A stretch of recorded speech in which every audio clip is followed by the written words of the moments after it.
This video is brought to you by John Robson Guitar Tuition. If you enjoy the content, please consider supporting the channel by enrolling on a course, purchasing some guitar lessons or a t-shirt, or you can join my Patreon. Now, on with the show.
Hello chaps, welcome once again to John Robson Guitar Tuition. As always, I do hope you're well. What you just heard there was me having a little bit of fun with this guitar. This is a Donner DLP 124. It is essentially a budget bolt-on neck Les Paul copy.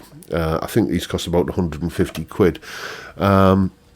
And I acquired this guitar as part of a trade. Basically, remember the headless guitar? I absolutely loved that guitar when I got it. Beautiful neck profile, compound radius, stainless steel, hemispherical frets, absolutely fantastic guitar. Absolutely loved it. And then, for some reason, I just never found myself playing it.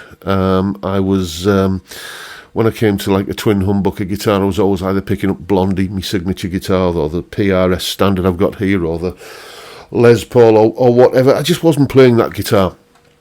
And a chap offered me a bit of a trade, this guitar, this Donner, plus some cash, and it seemed like a good deal to me. So, yeah, the Earth has left the building, and this entity, possibly you saw me unboxing this guitar at the beginning of the month. I think I did it on the 9th of February. I've just been too busy with other things to get round to giving this guitar a full kind of proper looking at. Briefly, the specs, what I can tell you about this guitar are, well, a bit vague, to be honest with you. If we take a look at the Donner website, here's the guitar on the website. As you can see, it's sold out, but they'll be back in stock at some point. If we come down to here, we see it's got a solid basswood body, but then if we scroll further down, we can see that the body material is AAA solid poplar. So is it basswood, is it poplar, is it basswood with a poplar veneer? The neck is, what's that, akume or whatever, and it's there are other things that are quite questionable on here. The DLP 124 solid basswood body, rounded curves, and look at this, high quality brass strings. Really? New one on me, that. But you also get a noise reduction cable and quality strap, indeed. So it's just usual kind of marketing nonsense by people who don't know what they're writing about, I suspect. Whatever it is, it's not a bad little guitar. It has it's a guitar that I would describe as having good bones. It's a good modding platform, this, I expect, and there's going to be some modding going on with this guitar. Let's take a quick look at the kind of weights and measures for this guitar. You can see the bridge. We'll start with the neck profiles there, 1st and 12th fret. You can see it's got quite a kind of a shallow neck profile. I'm never quite sure what people mean when they talk about C and D profiles, but I would personally call that a shallow D profile. You make of it what you will. Pickups are one of the weak areas of this guitar, I think. They are kind of hot ceramic, kind of quite brash sounding humbuckers. The bridge pickup is 10.38k DC resistance, neck is 9.71, and in the middle you kind of go to 5.06. It's got a weight of 3.02 kilos and a nut width of 43 millimeters, and as you can see there, it's like a standard Gibson scale length, 24 3/4 inches. Meant to mention, by the way, that little piece of music that we kicked the video off with, as usual, full tab for that in both Guitar Pro and PDF formats, along with a clip of me playing it and a backing track for you to play along with. All of that's up on my Patreon page as usual. $3 or £2.50 a month gets you access to all of these additional resources that go along with these YouTube videos.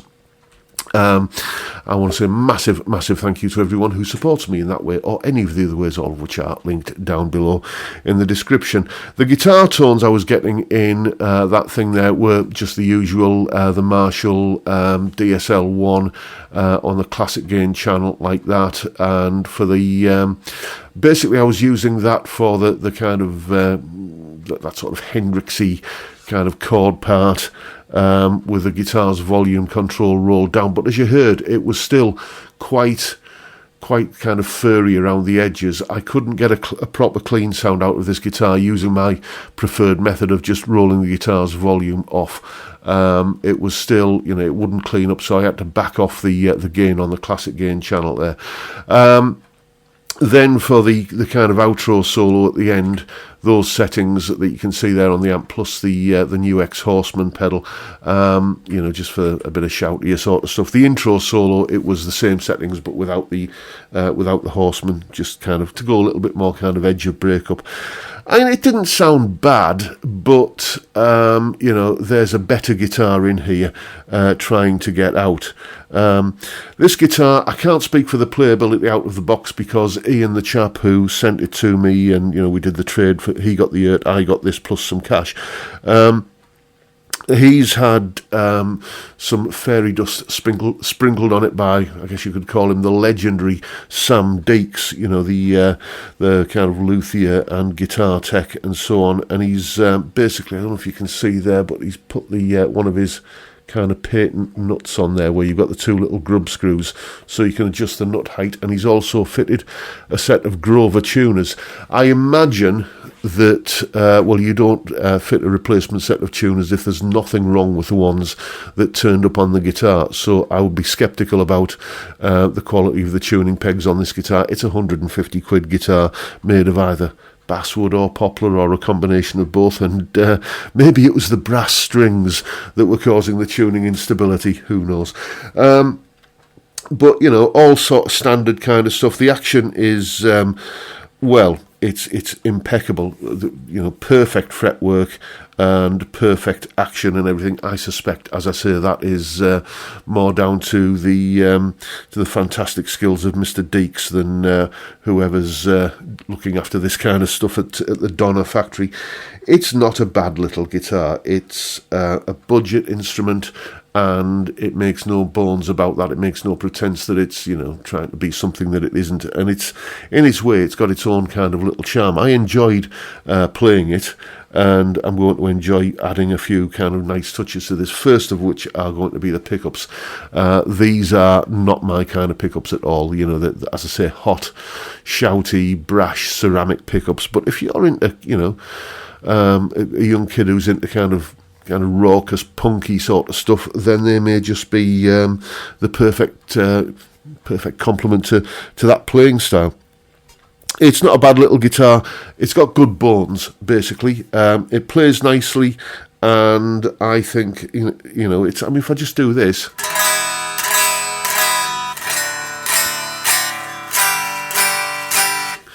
It rings loud acoustically. Now, debate will rage on forever and a day till the cows come home about whether or not that translates into any kind of effect on the amplified tone. What I can tell you is that when a guitar is resonating like that and you can feel the resonance as you're playing, certainly for me, it has the effect of making me play with a little bit more enthusiasm and gusto and verve.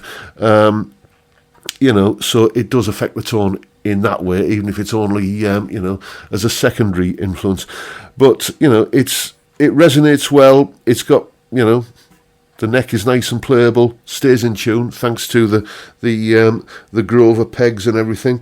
It's just an ideal candidate to do what I was going to do with that Yamato guitar. I remember that early 70s Les Paul copy that I had that essentially just died. I was trying to kind of enlarge the pickup cavities to take a modern set of humbuckers, because they didn't fit, and and essentially the ancient plywood on that guitar just sort of crumbled like a meringue. It was just telling me it was done being a guitar. So this is going to be its surrogate. I'm going to kind of see how good a guitar we can make this into, and then I'll decide what I'm going to do. Maybe use it as some kind of fundraising thing for Zoe's Place or whatever. That is all to be decided. But that is, all for the future. And that is my little kind of quick review of the Donner DLP 124 budget 150 quid bolt on neck Les Paul copy. Make of it what you will. And hope you've enjoyed the video, found it useful, informative, entertaining in some small way. And if that's the case, please hit the subscribe button and the notification bell if you haven't already done so, and why not drop me a like while you're at it. Don't forget the live stream every Friday 5 p.m. UK time, where we drink beer and talk about music and guitars. What a cracking way to kick off the weekend. I'd love to see you there if you can make it. But for now, I'll bid you all a good day and say thank you so much for watching. Thank you for your time. Look after yourselves, folks. Stay well, stay safe, and above all, stay sane. Bye for now.